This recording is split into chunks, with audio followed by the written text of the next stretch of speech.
Qui décide que Stéphane prend le capitaine après le terme?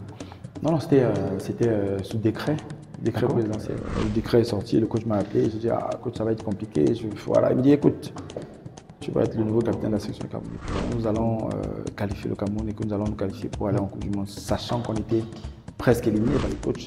Il y avait des petits problèmes, donc il m'avait dit tu peux être parmi, parce qu'il m'avait donné plusieurs noms, Aboubakar, il y avait moi, il y avait Choupo.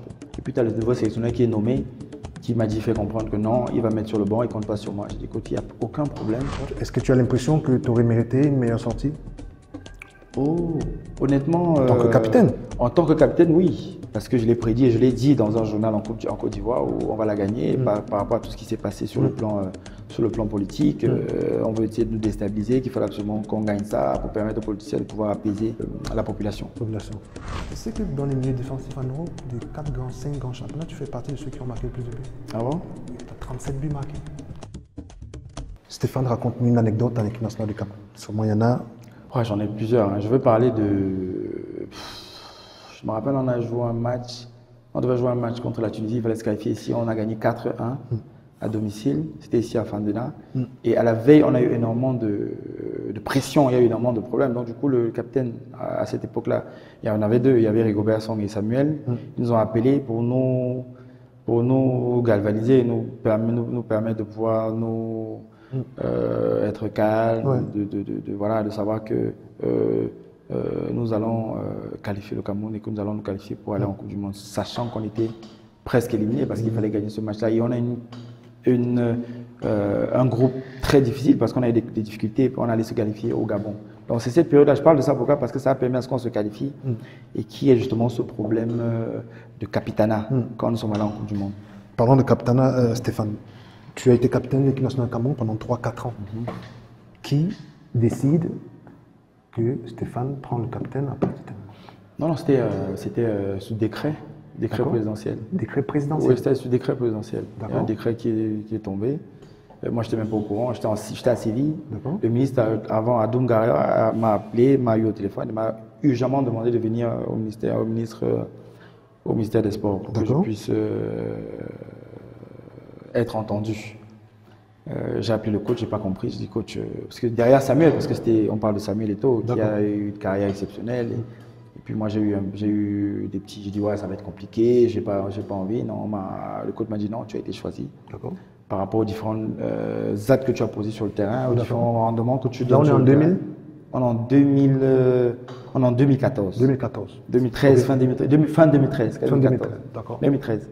Mais puisqu'il y a une Coupe du Monde qui se joue en 2014. Oui, sauf qu'en 2014, non, en 2014, la Coupe du Monde se passe, mais on me convoque. Mais le coach me l'avait déjà dit pendant la... Donc tu savais déjà depuis 2013 que tu seras capitaine? En tout cas, le 2013, fin 2013, 2014. D'accord. Oui, je savais déjà parce que le coach, il y avait des petits problèmes. Donc il m'avait dit, tu peux être parmi, parce qu'il m'avait donné plusieurs noms. Aboubakar, il y avait moi, il y avait Choupo. D'accord. Donc il m'a dit, parmi vous trois, on va choisir qui sera le capitaine de la sélection nationale du Cameroun. D'accord. J'ai dit, ok, j'ai fait une bonne compétition. Et puis après,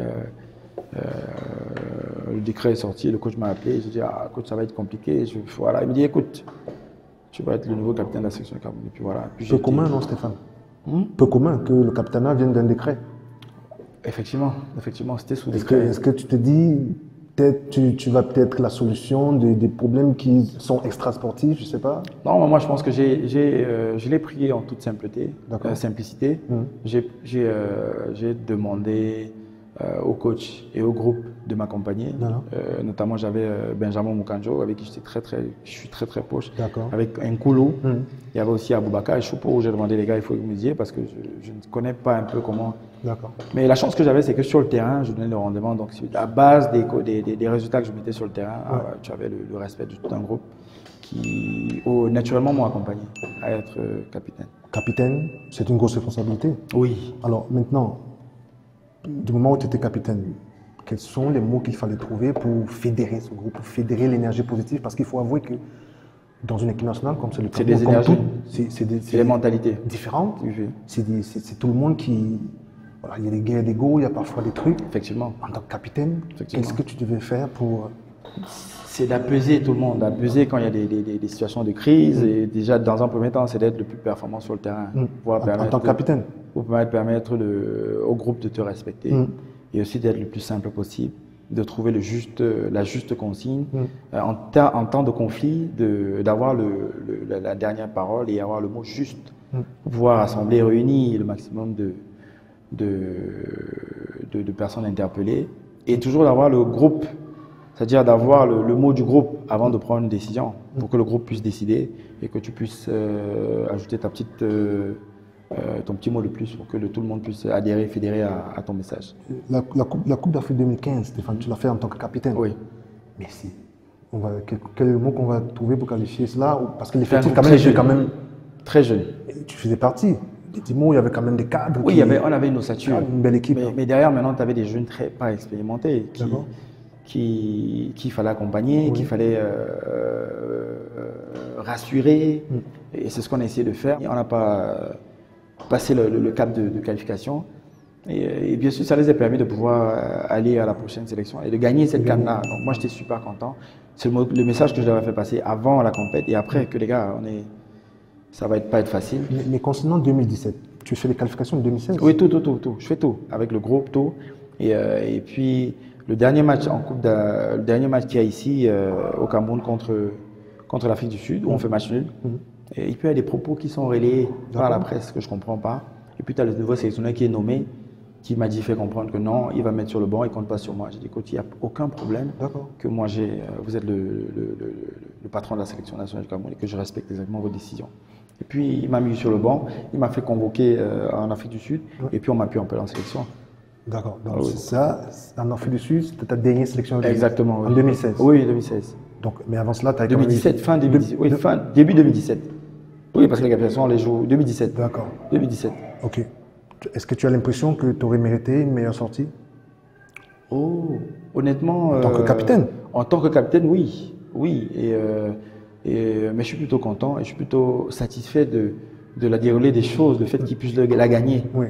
Parce que je l'ai prédit et je l'ai dit dans un journal en Côte d'Ivoire où on va la gagner par rapport à tout ce qui s'est passé sur le plan politique. On veut essayer de nous déstabiliser, qu'il fallait absolument qu'on gagne ça pour permettre aux politiciens de pouvoir apaiser le climat, la population. Venons-en à la Côte d'Ivoire. Tu as mentionné tout à l'heure le Cameroun, la Côte d'Ivoire, deux pays qui ont déjà remporté chacun une Coupe d'Afrique. Alors on va confronter le Cameroun qui a gagné la Coupe d'Afrique 2002 à la Côte d'Ivoire qui a gagné la Coupe d'Afrique 2015, poste par poste. Aliou Mbouka ou Kopa Barry? Aliou Mbouka. Rigobert ou Kolo Touré? Rigobert. Raymond Kala ou Eric Bailly? Non, Raymond Kala. Pierre Wemé ou Siaka Tiene? Non, Pierre Wemé. Bill Chateau ou Wilfried Conan? Wilfried Canon? Non, Chateau. Jérémy Djitab ou Serge Aurier? Non, Jérémy Djitab. Laurent Etamé ou Sérédier? Laurent Etamé. Marie-Vien Foué ou Yaya Touré? Je dirais Marco parce que il n'a pas terminé sa carrière, il perd son âme, mais il était super fort par rapport à ce qu'il fait. Mais Stéphane, tu penses aujourd'hui quel est le club dans lequel tu as fait ta meilleure saison? Parce que tu as forcément une saison référence. Séville, la première année. 2012-2013. Ouais. J'ai mis, je crois, 10 buts, je crois, je me rappelle pas, 10 buts. Comme milieu défensif. Est-ce que tu sais que dans les milieux défensifs en Europe, des 5 grands championnats, tu fais partie de ceux qui ont marqué le plus de buts? Ah bon? Tu as 37 buts marqués. Ah, okay, 37 buts marqués. Ok. 37. Et l'autre jour, je disais tantôt à Aurélien, quand on tournait, je disais, mais Aurélien, tu as marqué 29 buts. Plus que Sami Koufou, Rigobert, Mehdi Benatia, Taribo West, tout ça. Mais il marquait, hein? Mais Aurélien marquait beaucoup de buts. Que ce soit sur les coups de pied arrêtés. Oui, il marquait.